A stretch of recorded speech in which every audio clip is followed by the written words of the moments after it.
Welcome everyone to SHP's Financials Quarterly Market Update. I'll be your host, Matthew Peck.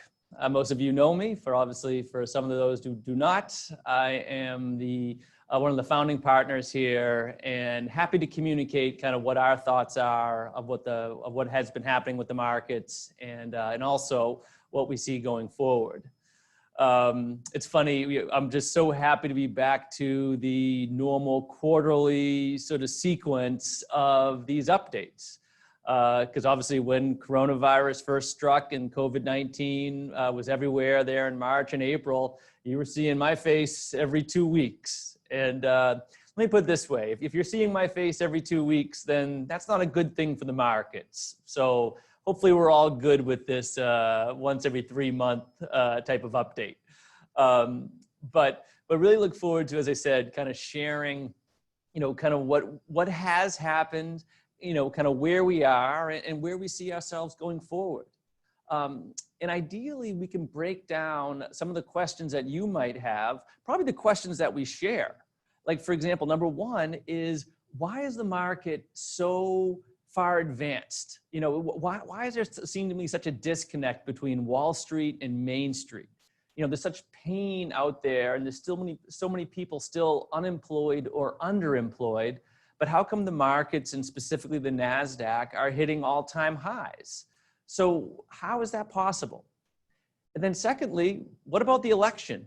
I mean, it's amazing that, it's just another thing on that list of things that have been disrupted. Just the normal, the normal sort of spinning of life has been completely thrown off due to the coronavirus and COVID-19. So we will be talking about the election, and so just some small thoughts there about what we see there. But certainly, we're a couple months away, so there'll be another quarterly update as we get closer to the election. And we know so much is happening on a day-to-day basis, much less 6 to 9 weeks from now.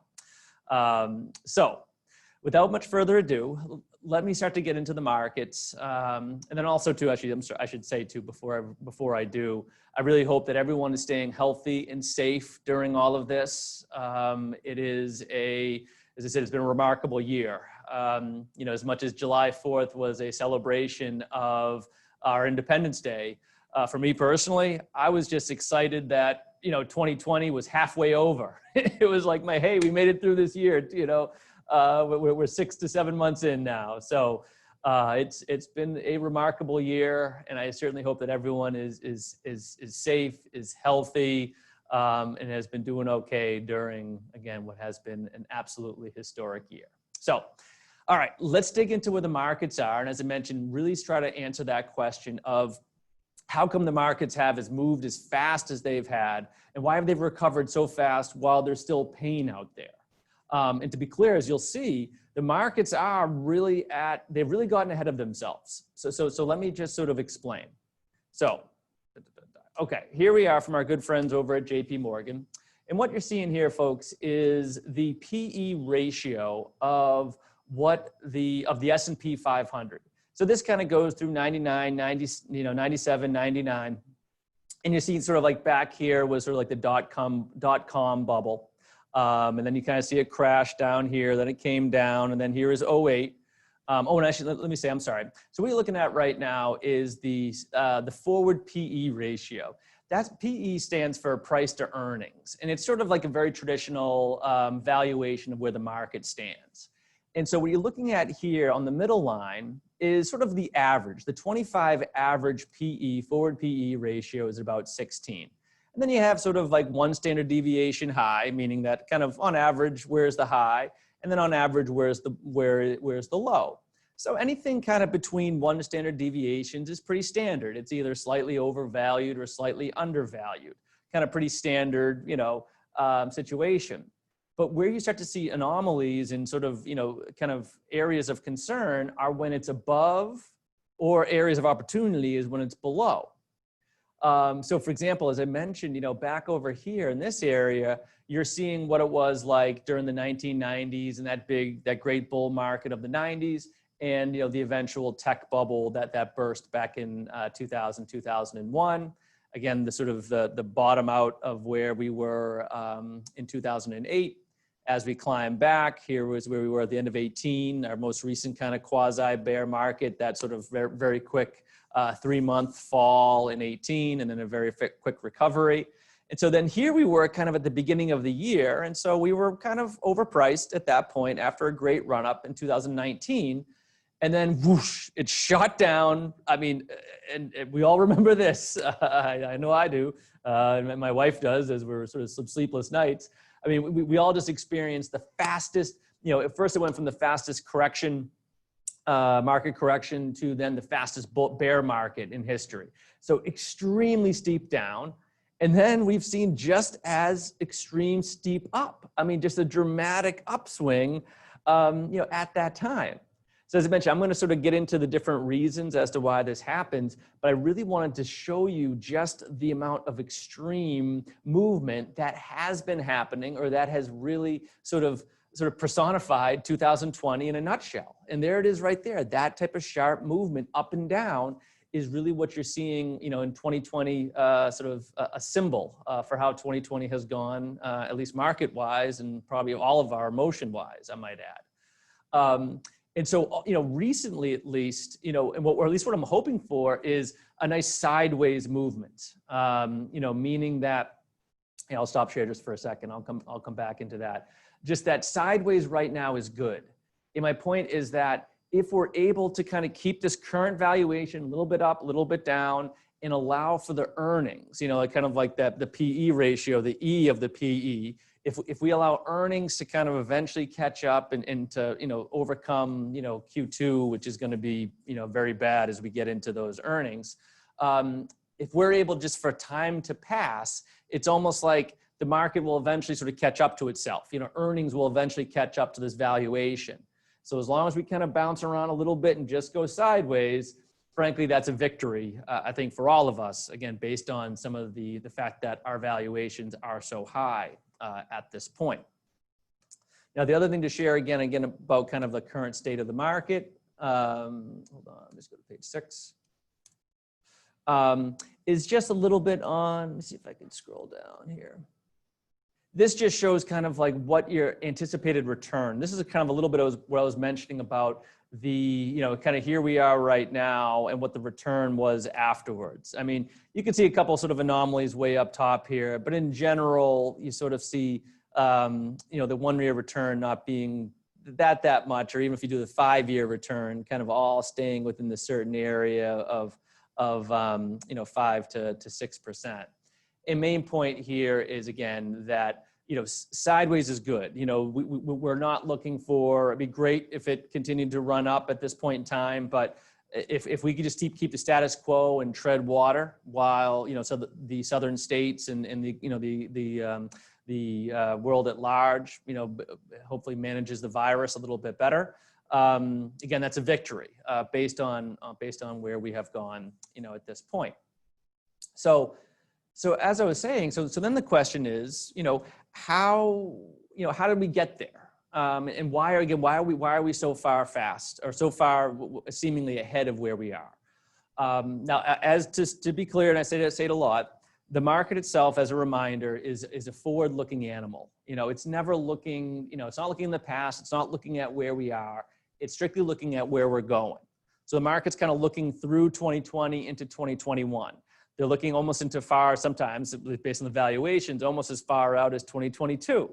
I mean, they're really looking through the virus because of various reasons that I'm going to share with you. But just always as a reminder that the market itself is very forward looking. So it is painting a very rosy picture in the future. That doesn't mean it's not going to be a bumpy road as we get there. And I'll kind of speak to that, kind of some events that clearly we'll be watching for. But it just as a reminder of the forward-looking nature. Now, that being said, why has that happened so quickly? Okay. And so the market has been kind of doing this sort of COVID on, COVID off. And here's my point. Imagine a scale, right? Now, on one side, here comes COVID. and the weight of COVID now brings the scale in this way, which means it brings the market down. So that's what we saw. I think they're not rocket science here, folks, I'm sure. But in March, when the coronavirus really picked up steam, especially in areas like New York City, you saw the markets plummet. But then you started to see an offsetting balance. First was the Fed. The Fed began to, they cut interest rates. Again, same idea right around in March. The Fed started to buy, municipal bonds. They started to buy junk bonds. They started to buy corporate bonds. It was interesting too, when you actually track what was actually bought, initially they just said, we're going to do it. In just the fact that they said we're going to, they didn't actually even start to do it until a little bit later, a couple months or a couple weeks later. But the fact that they sort of pronounced that they would start to do that was enough to start to bring things into balance, okay? The next is the United States government. The CARES Act was close to, and I can bring up the stats again, because the CARES Act was trillions of dollars was passed to offset the economic impact of COVID. So that was things like the PPP, like the the payroll protection program. That was that $600 sort of fill up on top of your general unemployment. That was help towards, local municipalities. That was help towards hospitals. I mean, it was trillions and trillions of dollars was used to begin to, again, bring things into balance, okay? And I'm gonna dig into a little bit on the government side of things about what we see going forward. But here's just a little review, again, of why we saw such a seesaw action. The other thing, of course, was a combination of treatment,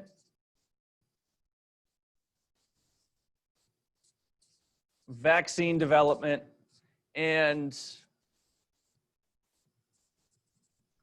that's herd immunity.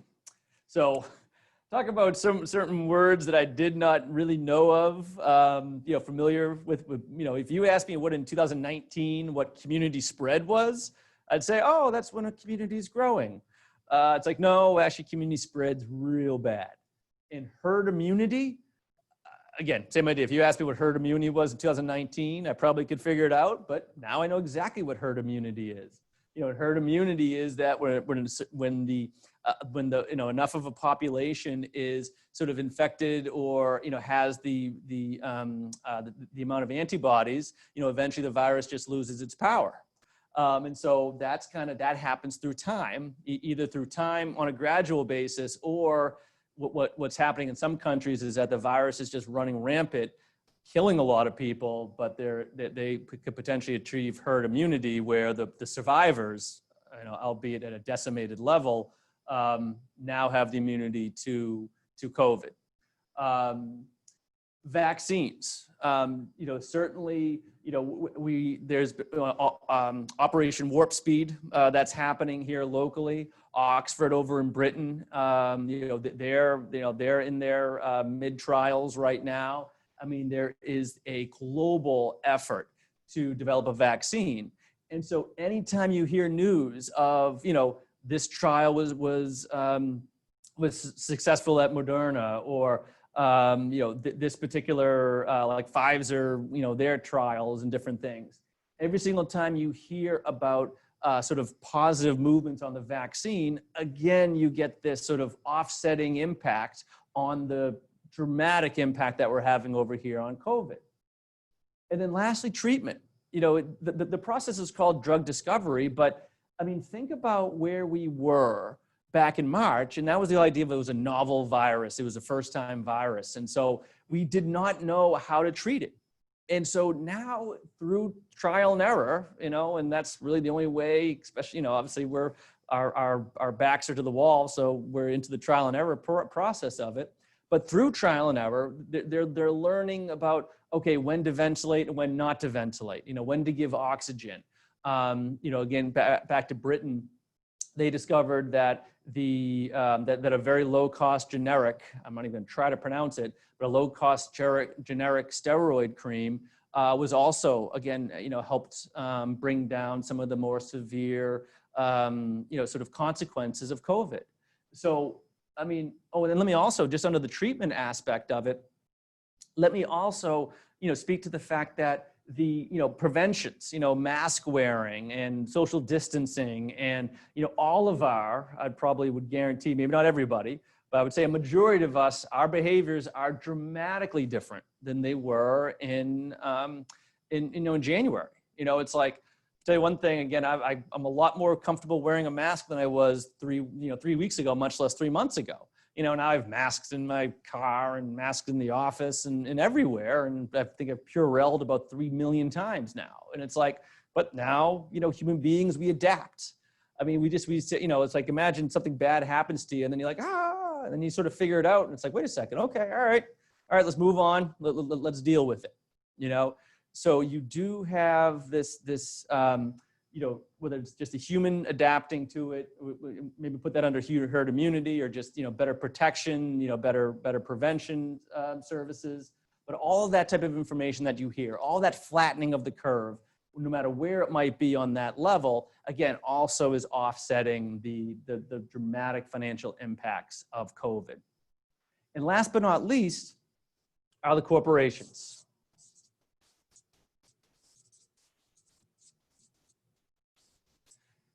And certainly not everyone falls under this category. And what I mean is that obviously airlines are still in a very, very tough shape. Hotels, bars, restaurants, retail. So when I point out corporations, I don't want you to think that, that everything is, again, sunshine and lollipops. But you do have companies, like, for example, we're recording on Zoom right now. You do have companies that were already kind of living in this social distance world. Not that they knew it, not that Zoom was developed for perfectly. It's going to work great in a pandemic, but it was more about that virtual. It was more about the ability to connect, from all these people, no matter where you are, and still be able to get business done, still be able to collaborate. So companies like Amazon, obviously Microsoft, Google. The list goes on and on, Netflix. The list goes on and on of all of these companies that were, to a certain extent, for better or for worse, perfectly positioned for this shift to the digital or to the virtual world. And so, their earnings or their success, and some of the ones, companies you may, Peloton will be another example, right? Because suddenly gyms are out. So now home gyms and that whole world obviously took off.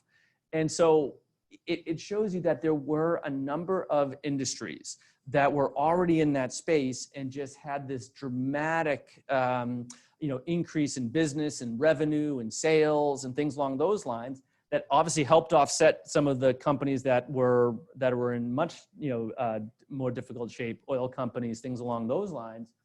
And so you had this impact of their doing so well that, again, is offsetting the dramatic impact of our economic impact of COVID. And one last thing on the corporations, because I do want to get back to the government and what's going to go potentially going forward. But one thing to remind you, or so a great reminder for my personal self, was that, according to FactSet, here it is, share, hold on, let me put this underneath. All right, so according to FactSet, 40%, so here's the S&P 500, right? Revenue exposure, up to 40%, more than a third of their, or close to half of the companies in the S&P 500, over a half of their revenues are international. Okay. Now, is all international space doing well? No, but countries like Europe, countries like Asia, especially Asia and some of the Southeast Asia company, like Vietnam and things like that, have done really well because they've actually had some experience with pandemic, with SARS and things along those lines. But it's a reminder that, okay, as much as it's difficult here in America, and it seems like, the virus is a little bit out of hand in certain areas. Well, it's a reminder that, these companies that are doing these crazy amount of business and crazy amount of numbers aren't just doing business here in America, they're global. They're multinational companies. And so 40% of these revenues, 40% of their dollars that they're bringing in are based on international. And some of these spots have done better, as of right now, at least, have done better than America in regards to controlling the virus. So just a reminder that it's not just, domestically, Main Street versus Wall Street. It's really Wall Street versus the whole world. And, certain areas are doing better than others. But just a reminder that there is that type of international exposure to large cap companies, which have really, really done well. So I hope that helps in regards to explaining a little bit of the difference, or again, why we're seeing such a big impact, or, again, dramatic impact. Now, let me stop share, because here it is. Okay, so now let's talk about the US government. Okay, and let's talk about a little bit of stuff going forward. I might jump back and forth, but I do want to talk a little bit about some things going forward as we go, because it comes into the second question, which is what the impact of the election is going to be. All right, so the first thing that we're certainly keeping an eye on is, will there be a third or fourth? I forget the exact number because there was some small stimulus package, is probably like 80 billion or something small, right? Stimulus packages passed along the way. But the main point is that that fill-up, that $600 extra unemployment check is set to end in July, okay, at the end of July. And so in Congress currently right now is in recess, but they're kicking around another stimulus package, a stimulus bill. And the big question is, will it pass? Because, as I mentioned, as we're all aware, an election is coming up. And so there'll be certain people who want to get reelected and that are in power right now that will just be opening up the checkbook to say, yes, absolutely, look, we need it. Like the municipalities will need it. I mean, I can't stress enough the impact that this has had on, school systems and, train systems and just local tax revenue, because I mean a lot of local revenue comes from sales tax. Well, if people aren't buying or going to restaurants, there's no sales tax, right? A lot of their revenue also comes from, government revenue comes from, payroll taxes as well. Again, a lot of people are out of work. And so, there's these gaping holes in a lot of these state budgets that, again, were forced onto us by COVID. So there's pain there, and the same as there's still whatever 20, 30 million people either underemployed or unemployed that are going to need some help. And so what does that look like?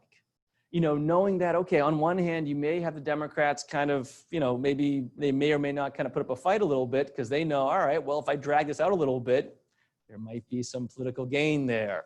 Same as the Republicans, who traditionally are a small government and low spending type of party. Well, they're in power right now, so they might be just pushing it along as much as possible because it will help their election chances. So what happens? What happens? I mean, this is where the volatility, and one definite message that I want to get across. This is where the volatility, even though I'm hoping that we go sideways as I was talking about it. Volatility is something that do not be surprised if it really kicks up, especially as these political sort of footballs get kicked back and forth, as we get closer to November and to the fall. And so that is going to be something to watch. And then, so first you have the stimulus package and what's going to happen there, right? And then you have just the November election and what's going to happen. And so there's definitely a lot of fear on the right that if Biden, or if there's a blue wave, if the Democrats take control of both the White House, and I mean, they right now they're projected to hold the House, the Senate's 50-50, and as of now, July, is anticipated to take the White House, people are like, oh my goodness, taxes are going to go, going to get jacked up and things along those lines. I did see an interesting article from, hold on Barron's the other week. And so this is from there. And so hold on. All right, right here. This quote right here is from Greg Valliere, Chief U.S. Political Strategist at AGF Investments. And so here's kind of what he said. Biden wants to increase the corporate tax rate to 28 and 20, to 28% from 21, and roll back the Trump income tax earners. Valliere thinks it's a reasonable shot that Warren would be the Treasury Secretary, which means tougher regulations. But this is my big thing, is that if Biden is elected, his first priority will be to get the economy recovering to where it was in 2019, and a severe increase in taxes and regulation would work against that observes. And so, basically it's like, if the markets thought this to be a shift to the extreme left, they'd be reacting more negatively.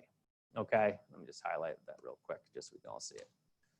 Yeah, so in his opinion, and I kind of, again, I think I wanted to share that with you because it kind of goes back to the, about, again, why the markets aren't sort of factoring that in. It really was kind of a little eye-opening because, okay, maybe the markets have. Maybe they say, okay, well, if the probability is this, that there is this blue wave or trifecta, whatever that may be, we're still going to be in real rough shape come November and December. I mean, we'll still have most likely above 10% unemployment. Hopefully not, but it's probable, if not possible. And so the idea of jacking up, taxes immediately on a very insecure sort of population would be, just be counterproductive. And at least in his opinion, I kind of made some sense to me, is that at least initially, there wouldn't be this dramatic increase in taxes. Now that being said, there's always an opportunity to sit with your advisor and talk about things like Roth conversions and other form of tax planning. Just quick as an aside, can't stress enough, even though today is a market day, obviously here at SHP Financial, we are comprehensive planners. And so it's something that, it's still a concern, and taxes still will go up to a certain extent, as in the article about rolling back the Trump tax cuts. So it's definitely something to talk to your advisor about whether or not, if there are any moves that could potentially be made, okay? So, as I mentioned, volatility will really kick in when it comes to both, government-wise on our little scale there, when it comes to what's going to happen with the stimulus package and what's going to happen with the elections come November, okay? But altogether, keeping in mind that no matter what happens, I do want to show you the beauty of, and I like to show it all the time, is the beauty of, I got to find the slide. Forgive me for a second, guys. Sorry, everybody. I thought I had it. I did not. All right. Let me just see if, all right. Nope. All right. Nope. I want to do, hold on. Let's see if I can do page down. Sorry, everybody. Nope. That's not allowing me. All right, guys. Let me just find the slide for me. I want to show you the Skittles chart. Here it is. Thanks for bearing with me, guys. That's the fixed income. I have a whole lot of data. I could do this for like 3 hours, but I'm sure you guys get stuff to do too. This is what I want to show you. There's a whole lot of here. I had to cut it down because I still want to keep it within half an hour. Yeah, there it is, guys. All right, here, ladies and gentlemen, is our Skittle chart. Let me move that out of the way. And this just shows, okay, what's done well every single year. And it just hits the same note. Let's see if I can move this out of the way. It just hits the same note of the beauty of asset allocation. So what you see kind of here in the middle, for anyone that's new to this, the Skittles chart, what you see here is all the different asset classes. Small cap is in yellow, REITs or real estate investment trusts is in purple, large cap is kind of brownish, light blue for fixed income, DM is developed markets, EM is emerging markets, and kind of all the different colors. It just shows year after year which of the different asset classes have done very, very well. REITs had a great run from 2010 to 2015. Small cap kind of popped up here, but then you'll see a small cap up here, but then you'll see small cap up down here. Then you'll see sort of REITs up here, but then you'll see REITs down here. So you kind of get the idea that, each asset class, those who shall be last shall be first, and first shall be last. But then you see, the beauty of diversification where, asset allocation kind of just stays in the middle. You never see, as I like to say, having a nice diversified, high quality portfolio. You're never first in a bear market. First in a bull market, but you're not last in a bear market. And this 60-40 portfolio year to date through June is off, 4.5%. Fixed income is up. Large caps off only slightly. High yield, emerging market, REITs, and then commodities such as oil and whatnot are at the lowest level again, kind of year to date. So it does show the beauty of, diversification along those lines, and just the idea of planning. It's like making sure that you have all the different, aspects to bear. So I did, I mean, as I said, there's so much information that I'd love to share with you guys, but wanted to really keep it to, those two aspects of why the market has gone up, so far and so quickly. And secondly, what do we expect kind of going forward? And as I mentioned, going forward is really based on a lot of government action. Will they pass that stimulus, that second or third or whatever stimulus package? And then if so, you'll continue to see the markets, a pillar of the market, be supported. That pillar gets taken away or looks wobbly because of politics, again, you'll see volatility. Coming into the election, same idea. We'll see volatility there. So I think that the positive side is that, they are, the forward-looking nature of it, maybe a little bit too far, too fast, but the general consensus on the market is that things will eventually return to normal, again, at least a year from now. But at the same time, it's not the end of the world if we're a little bit ahead of it, only in the sense that if that sort of gives us some reassurance and makes us all feel a little bit better, that you do have that emotional aspect too. So thank you again for spending the time sharing. We'll do this again in a couple months, hopefully. And then at that point, we'll get back to being able to answer questions, because a lot of people have questions on things like inflation. I could spend a whole day on inflation, the impact of the Federal Reserve and all of their buying, the impact on the deficit. These are certain areas that I didn't want to, that I do want to talk about, at some point in time in the future. But wanted to keep it somewhat concise. But at the same time, thank you so much from all of us here at SHP Financial. We hope that you enjoy the rest of your summer and everyone has a great one and stays healthy. Have a great day, guys.